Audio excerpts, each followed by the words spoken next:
امروز جمعه 14 اسفند ماه 1388 مصادف است با 19 ربیع الاول 1431. صحبتم رو شروع میکنم در خصوص جنایتی به نام اعدام، جنایتی که به توسط این مفسدین طی سالها بر مملکت ملت ما انجام شد.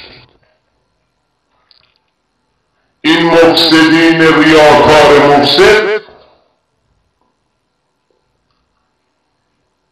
مگر وکیل وسیع جان این ملت است که جوانان این مرز بوم را چپ و راست در مملکت ما اعدام می کند؟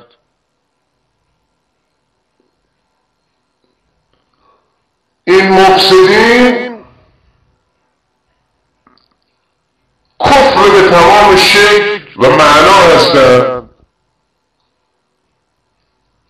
حکومتی به نام حکومت اهل ولایت که تمام وقاحت و فساد و جنایت بر علیه ملت بزرگ و فرهیخته‌ای به نام ایران زمین طی سالها جنایت و غارت کردند.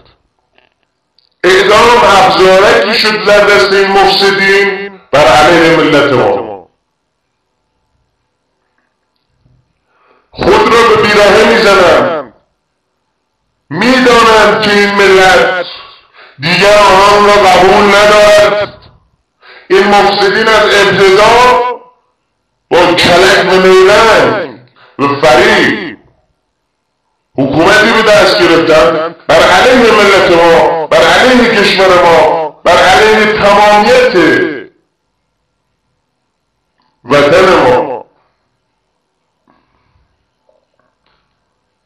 جنایت، فساد، غارت، مال مردم خوری. این حکومت اسلامی ولایت کمونیست بدتر است، بی خدا، فاسد و وقیح. جوانان مردم رو اعدام میکنن. فکر کردن این جوانان گوسفندن، گوسفند خامنه‌ای است، گوسفند جنتی است، گوسفند علم‌الهدی است، گوسفند امثال این مفسدینند.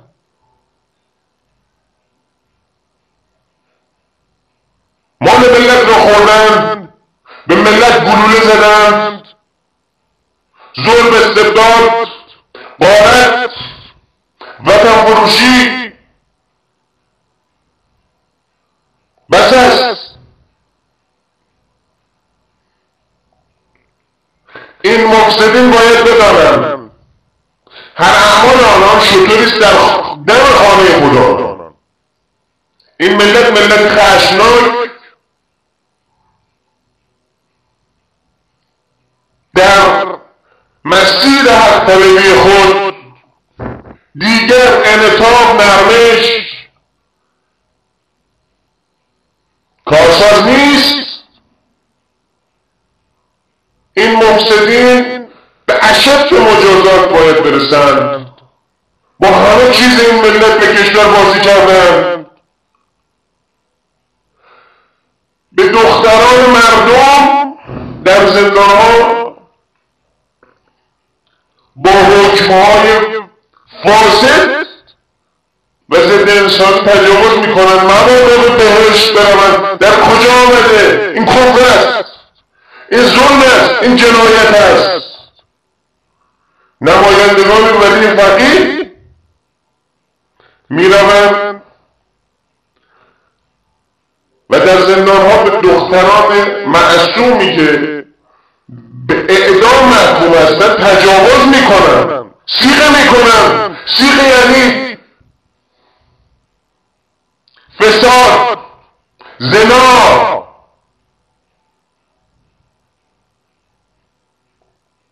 میگویم قبل از اعدام باید تجاوز با آن شود نکند به بهشت برود. مگر شما وکیل وسیع بهشت و جهنم ملتین، محسنین ریاکار، ملحدین، ملعونین. این ملت شما را خواهد نابود خواهد کرد و به اشد مجازات شما را خواهد رساند.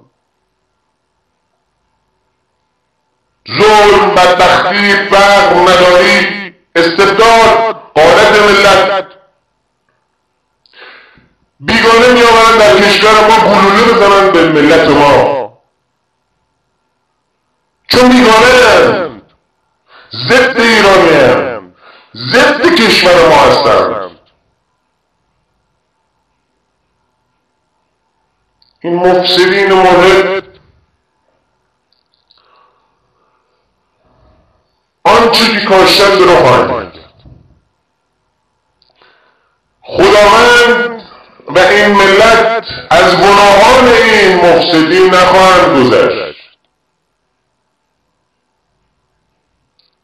امروز دست خداوند حامی و بر سر این ملت ظلم دیده است و خداوند است که این پیروزی را در این ملت فرهیخته و با شرف خواهد داد و ننگ در دهان شما مفسدین ولایت به تمام شکل وقیح و فاسد.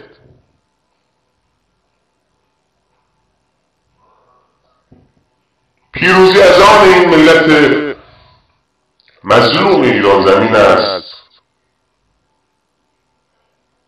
و لعنت بر شما ملحدین و کافرین ریاکار. بدرود بر ایران.